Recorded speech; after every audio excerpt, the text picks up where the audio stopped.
2 semaines se sont écoulées et le conflit entre la Russie et l'Ukraine ne semble pas se dénouer. En effet, l'armée russe est présente dans plusieurs villes ukrainiennes. La capitale Kiev, même si elle reste toujours sous le contrôle de l'Ukraine, des milliers de soldats russes sont à ses portes. Au sud de l'Ukraine, l'armée russe est présente à la ville portuaire de Mariupol, cité très stratégique. Sa prise permettrait la jonction entre les forces russes de la Crimée et celles du Donbass. Et c'est à Mariupol justement que les autorités ukrainiennes pointent du doigt l'armée russe d'avoir bombardé un hôpital pédiatrique, ayant fait 3 morts, dont un enfant, selon ces mêmes autorités. Au moment où les Russes se parlent d'une opération menée contre un quartier général de la brigade Azov, qui s'est installé dans cet hôpital après avoir chassé tout le personnel, selon Sergueï Lavrov, le chef de la diplomatie russe. Odessa, où se trouve le principal port d'Ukraine sur la mer Noire, pour sa part, est toujours sous contrôle ukrainien.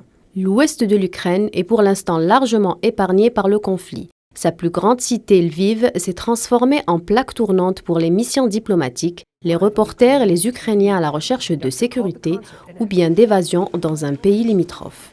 Mercredi, la Russie et l'Ukraine ont évoqué un éventuel cessez-le-feu dans les zones affectées par ce conflit afin de permettre la mise en place de couloirs humanitaires pour évacuer les civils en attendant une issue diplomatique à cette crise.